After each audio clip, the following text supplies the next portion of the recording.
Foolishness. Be seated. Because here's the thing. But some of you in the church entertaining foolishness. Yeah, see, I teach right. But you get good teaching and then go entertain fools. Get with fools discussing what was preached. What you feel about it. Well, understand when the fool get their opinion, they're going to talk foolishness. That's the reason I'm trying to break it down. I know it's tough, but you got to understand why folk think the way they think. But guess what? Not just them, but we were straight up fools. Can I be honest? When I was in the world gambling, I wish you would have came and told me 10% of my income I needed to drop off at the church. You know what I told you? You wait on it. You wait on that. I'm trying to come up. I need my bread. That's what I need, my bread. I went hearing that. Shack for years. Knew it was wrong. Came right around my mama who had the Holy Ghost and knew I was shacking. And I talk foolishness. Guess what? I was like a lot of you. I knew some scriptures. And I would debate with people about scripture. Just being foolish. But see, some of your life going to be made better when you cut off foolish people. Hold on. Even relatives. Hold on. This is what get me about married folk. They act like they can't see when their spouse sat in the seat of a fool. Well, he the head. No. He's only the head when he lines up with the head. Ain't no man just the head and he acting foolish. Woman, don't follow him to the ditch. Pastor, it was in my vow, better for worse. I'm sorry. He headed to the ditch, but I'm going to have to. Proverbs 19. Proverbs 19:3. The foolishness of man twists his way, and his heart frets against who? The Lord. Tell your neighbor, a foolish man, a woman will operate in confusion. You ever seen a foolish person tell you one thing 1 minute, then turn around and say something different the next minute, and you can tell this person confused. They don't know if they coming or going.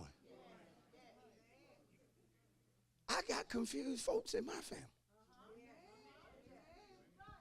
I probably got confused folk in this congregation. And some of the most confused people are sometimes those who amen you the loudest. Preach!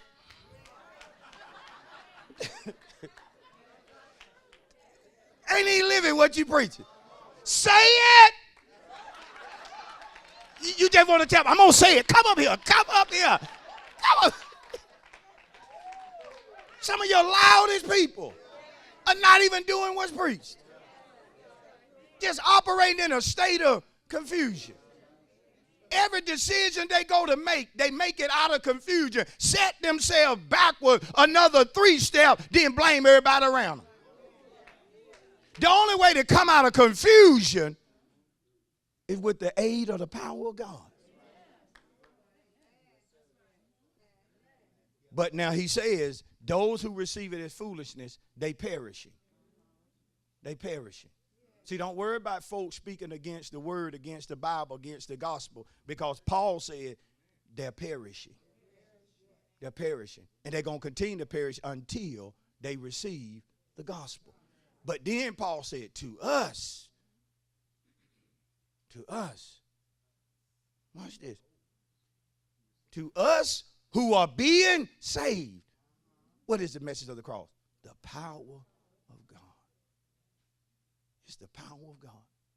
Why y'all listen to that preacher? It's the power of God. Why y'all believe in that word like that? It's the power of God. And notice what Paul said. We are being saved.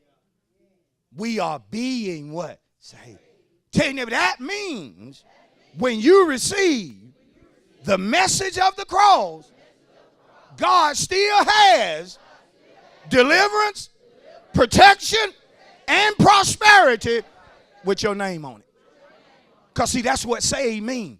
Deliverance, protection, and prosperity to those who are being saved. You got to recognize whether you're perishing or you're being saved. If you're being saved, it is so because of the gospel being preached to you and you receiving it. What's that? The message that Jesus the Christ died so that we could have life.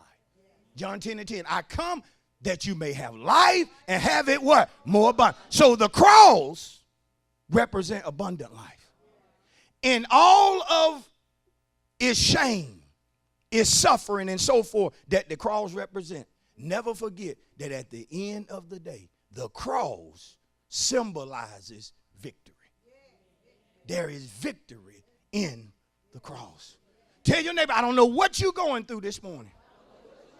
But if God has appointed you to suffer, there is victory in the midst of that suffering.